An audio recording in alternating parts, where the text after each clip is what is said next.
여기는 전주인데요. 전주 완산구 효자동, 평화동 뭐 그 중간쯤 어디 있는 것 같은데 구도심이래요.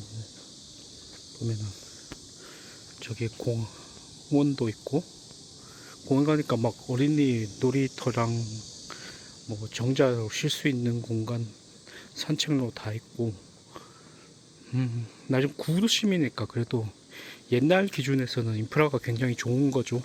지금 기준에서는 원하는 인프라로 따지면 조금 답답하긴 할 텐데, 그래도 막 음식점도 많고, 막 전체적으로 조금 인프라는 되게 잘 갖춰져 있다고 봐야죠.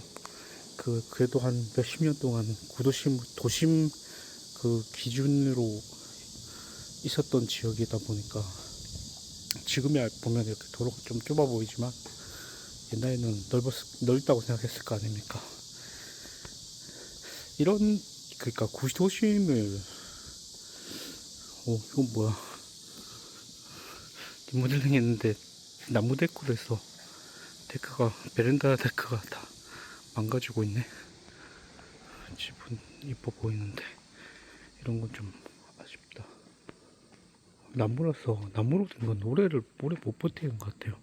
합성목이나 뭐 이런 거 돼야지. 이제 이런 건 계속 관리를 얼마나 해줘야 되는 거야. 그래서 안 되겠네요, 이거는. 이제 전주 같은 경우는 인구가 한 100만 정도까지 가다가 이제 60만까지 급속하게 줄어든 경우라서, 인구가 이제 일할 수 있는 수도권이나 막 서울 쪽으로 다 빠지고, 그 남은 인구들은 또 그 신도시, 저기 전북 도청 쪽으로 다 빠졌대요. 그러면 이제 구도심은, 남은 사람들은 아무래도 이제 연령대가 많은 이제 노인들과 낡은 이렇게 건물들, 신축이 하나도 안 보였어요. 지금 골목을 한 1km 정도 걸어왔는데 이 건물 새로 지은 게 하나도 없어요. 그만큼 투자할 그 가치가 없다고 생각하는 거겠죠, 아무래도. 나는 이런 건물들을 이렇게 조금 수도권에도 보이거든요. 지방을 보면 더 많이 보이고, 구도심 같은 경우는 막 신도심 생기면 다 그쪽으로만 다 빠지니까, 그렇게 되면은 결국은 뭐 어쩔 수 없는 현상이긴 하지만, 이렇게 지금은 아직은 그래도 사람이 살고 있는 것 같은데, 막 홍성 막 이런 데 가면 진짜 빈집이 막 있어요. 진짜 도심 한가운데.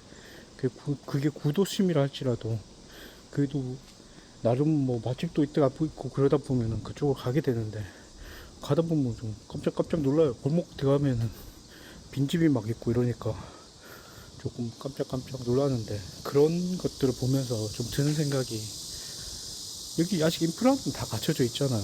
그러면 조금 이렇게 산업체가 많거나 이래가지고 인구가 증가하고 있는 도시 같은, 만약에 예를 들면 평택 같은 경우는 이런 식으로 되면 어떻게 되냐면, 외국인들이 많이 다 들어오더라고요. 그러니까 뭐 특히 중국인들이나, 중국인들은 한국에서 조금 오래 기반을 다졌다 보니까 그래도 억대의 돈이 좀 모인 것 같아요. 돈을 좀 어느 정도 모았다고 생각이 되니까, 그 구도심이라 할지라도 이제 가격이 내려가진 않잖아요. 가격이 좀 비싸다 보니까 섣불리 접근을 못 하는데, 그래도 왜냐면 그걸 다시 고쳐 쓰기에는 신도심에 비해서 너무 돈이 많이 드니까 그냥 신도심으로 가는 선택을 할 텐데, 우리나라 사람이면. 근데 외국인들 기준에서는 오히려 막 인프라가 좋고 하니까, 병원, 교통 이런 것들이 다 좋다 보니까 거기 그냥 사서 그냥 최소한의 금액을 들여서 고치고 그냥 사시더라고요. 특히 외국인들은. 난 중국인이 그런 경우를 많이 봤거든요. 그러면 어느 순간부터는 막 중국말이 막 들리고 막 그래요, 동네에서. 그런데 그러지 말고, 우리나라가 이제 조금은 이제 여유가 되잖아요. 여유가 됐다는 게 우리가 여유가 됐다는 게 아니고 서민들의 삶은 항상 똑같지만은 정부의 세수가 많아지고 하니까 그런 구도심에 약간은 좀 그러니까 어떻게 보면은 오버프라이스일 수도 있고 그렇지만 인프라를 까는데 돈이 얼마나 많이 들었습니까? 우리가 다 그거 다 우리 세금으로 만든 건데 그런 인프라가 다 갖춰져 있는 구도심을 다 이걸 좀 매입했으면 좋겠어요. 빈집이 될 뭐 재산 문제가 얽혀 있으면 그걸 법을 조금 제정했어라도 조금 쉽게 이렇게 매입할 수 있게 국가가 귀속시킬 수 있게 해서 거기를 공원으로 만들든지 문화공간으로 만들든 아니면은 집을 이제 약간은 저런 식으로 이렇게 단열이랑 태양광 뭐 요즘은 나 얘기 나오는 히트펌프 같은 거 그런 것까지 해서라도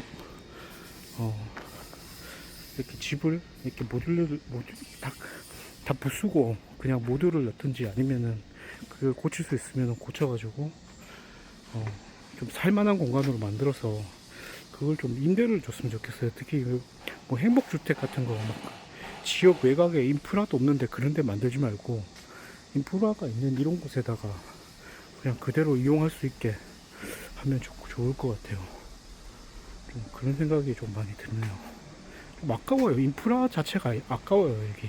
여기 아직 그대로 남아있는 인프라들이 이렇게 사람은 빠져나갈지언정 자꾸 소리가 너무 소음이 너무 많이 들 것 같아서 다운돼서 이어갈게요. 아까 여기서 이렇게 평점이 보니까 막 어릴 때부터 먹은 그러니까 옛날부터 먹은 뭐 맛있는 국수집이라서 갔는데 가보니까 솔직히 말해서 제 입에는 안 맞아요. 뭐냐면 시끄러. 잠시만요. 아까 공사하던데 점심 끝나서 이제 공사 시작하나 봐요. 갑자기 시동을 딱 거시네. 근데 아까 국수 같은 경우는 맛이 없는 건 아닌데 그 옛날 입맛 있잖아요. 우리가 그 알고 있는 그 멸치 육수도 같이 주시던데 멸치 육수를 딱 그 예를 들면은 멸치 육수가 좀 가볍게 이렇게 좀 그냥 그 약간 짠맛과 그 감칠맛 그런 게 조금 살아있는 그 정도의 옅은 멸치국이 있고 멸치 국물이 왜 좀 진해서 쓴맛까지 나는 그런 거 있잖아요. 그게 후자더라고요. 이게 옛날에는 재료가 아깝다고 생각을 해서 그걸 오래 끓이다 보면은 조금 그런 쓴맛이 나는데 이제 그게 옛날 맛이니까 그 가게 이름도 옛날 국수긴 해요. 옛날 멸치국수긴 해요. 그래서 옛날 그러니까 어르신들이라고 하기에는 이제는 저희 어머님 아버님 나이대이긴 한데 나이대보다 젊을 때인데 이제 그 시절 힘들게 이렇게 일하시던 시절에 우리나라가 발전하던 시기에 그 시절에 맛은 맞을 거예요. 그래서 그 맛이 맞을 거예요. 아마 그 입맛이 맞을 거예요. 근데 지금 지금 세대나 젊은 그러니까 외국인들 입맛에는 그냥 쓴맛이고 그렇게 맛있는 맛은 아닐지도 모르겠다. 그러니까 맛있는 맛은 맞는데 어느 기준에 넣고 뭐냐면 그게 좀 달라지는 것 같아요 보면. 그래서 그래도 뭐 한국 사람은 다 맛있게 먹을 만한 맛이고 가격도 조금 싸요. 11,000원 계산이 나왔는데 현금을 하니까 10,000원으로 했으니까 뭐 가격 분위기도 좋고. 네, 그래서 저는 그런 데면은 뭐 그런 인프라들 레트로 감성의 인프라들 그냥 그대로 살렸으면 좋겠어요. 그러니까 지금 만약에 이걸 이렇게 만약에 아무도 매입하지 않고 차라리 외국인한테 이렇게 넘겨줄 바에는 차라리 우리 정부가 이렇게 그걸 사서 이런 건물들 이런 동네들 그러니까 지자체나 이런 것들이 좀 필요한 것 같긴 해요. 그냥 제 생각이긴 한데 뭐 요즘 뭐 그걸 많다면서요. 그 히트펌프 얘기 나오던데 그 새로 만들 데가 없다면서요. 아파트나 뭐 그런 임의 갖춰진 데서는 차라리 이런 걸 새로 개발하면서 그냥 해도 되지 않나 봐요. 도심을 조금만 벗어나면은 그냥 다 인프라가 잘 돼 있다니까요. 이게 도시가 그 골목을 조금만 벗어나면 인프라가 잘 돼 있다. 안쪽에 좀 후져 보이는 공간들을 매입해서 조금 현대적으로 바꾸는 거. 그러니까 이게 시장 상황에서는 자꾸 신도심을 만들어 주니까 불가능하니까 이거는 결국은 우리 국가가 해야 되는 거 아닌가 이런 생각이 드네요. 이렇게 도로 잘 나왔다. 인프라가 잘 돼 있는데 버스도 바로 서는 교통 도로가 바로 있고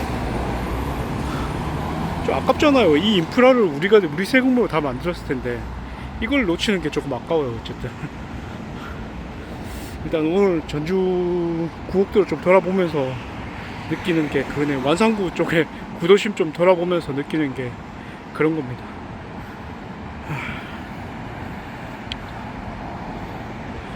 날도 더운데 건강 조심하시고 누릴게요. 다른 거 안녕.